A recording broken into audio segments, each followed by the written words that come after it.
আসসালামু আলাইকুম। আমন্ত্রণ জানাচ্ছি খাদিজাস কিচেন ওয়ার্ল্ডে। যারা এখনও আমার চ্যানেলটি সাবস্ক্রাইব করেনি তারা সাবস্ক্রাইব করে নেবেন, পাশে থাকা বেলটি ক্লিক করে দিন, পরবর্তী নতুন কোনো রেসিপির নোটিফিকেশন পেয়ে যাবেন সবার আগে। আজকে তৈরি করে দেখাবো তরমুজ এবং দুধের মিশ্রণ পুডিং। ডিম ছাড়া আমি আজকে তরমুজ এবং দুধের পুডিংটা তৈরি করে নিচ্ছি। তাহলে চলুন কথা না বাড়িয়ে প্রস্তুত প্রণালীটি দেখে নিই। আমি তরমুজ ব্লেন্ডার করে এখানে 6 কাপ জুস নিয়ে নিয়েছি। এখন আমি এটাকে ভালো করে জাল করে নিচ্ছি। এখান থেকে অর্ধেকটা জুস আমি সরিয়ে নেব। 6 কাপ থেকে আমি এটাকে 5 কাপ করে নেব। দিয়ে দিচ্ছি 1 টেবিল চামচ চিনি। আর এখানে আমি হাফ করে নিয়েছি জুসটা, সেজন্য আমি আগার আগার দিয়ে দিচ্ছি 2.5 টেবিল চামচ আগার আগার তরমুজের সাথে গুলিয়ে ভালো করে জাল করে একটা কেক মোল্ডের উপরে আমি দিয়ে দিচ্ছি। এটাকে আমি রেখে দেব নর্মাল ফ্রিজে। 1 ঘন্টা পর এটাকে আমি বের করে নেব যখন এটা সেট হয়ে আসবে। আর বাকি অর্ধেক জুসটা যেটা আমি জাল করে রেখেছি সেটা আমি পরে আবার সেট করে নেব। এখন চলে যাচ্ছি দুধের পুডিংটা তৈরি করার জন্য।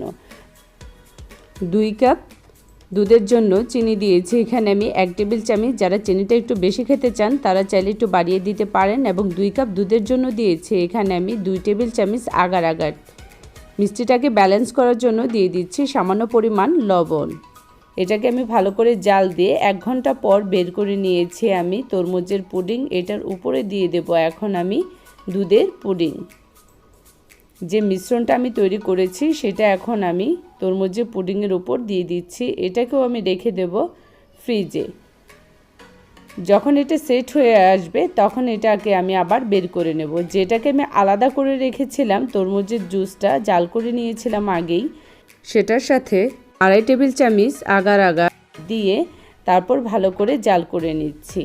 যখন এরকম হয়ে আসবে ঠিক তখনই এটা উঠিয়ে নিতে হবে। 1 ঘন্টা পর আবারও সেট হয়ে এসেছে আমার দুধের পুডিংটা। এটার উপরে আমি আবার দিয়ে দিয়েছি তরমুজের পুডিং।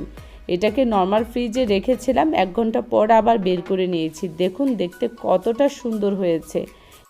আবারও বলে দিচ্ছি কতটুকু আগার আগার নিয়েছি। 5 কাপ তরমুজের জুসের জন্য নিয়েছি এখানে 5 টেবিল চামচ আগার আগার। আর অবশ্যই ছেঁকে নেওয়ার চেষ্টা করবেন তরমুজের জুসটা। কালারটা আরও ভালো করার জন্য আপনারা 2-3 ফোঁটা ফ্রুট কালার দিয়ে দিতে পারেন। আমার তরমুজটা অনেক মিষ্টিও ছিল, কালারটাও ছিল সুন্দর, সেই জন্য এখানে দেওয়ার প্রয়োজন হয়নি। আমি এখন প্লেটে উঠিয়ে নিচ্ছি তরমুজ এবং দুধের পুডিংটা। এটা খেতে যতটা মজা ততটাই ইজি তৈরি করা। ঠিক বলেছি না? অবশ্যই তৈরি করে খেয়ে তারপর আমাকে কমেন্টে জানাবেন। আজকের মতো এখানেই বিদায় নিচ্ছি, সকলের সুস্থতা কামনা করে। সুস্থ থাকবেন, ভালো থাকবেন, সবার জন্য দোয়া করবেন। আর অবশ্যই এটাকে ফ্রিজে রেখে ঠান্ডা করে খাবেন। আল্লাহ হাফেজ।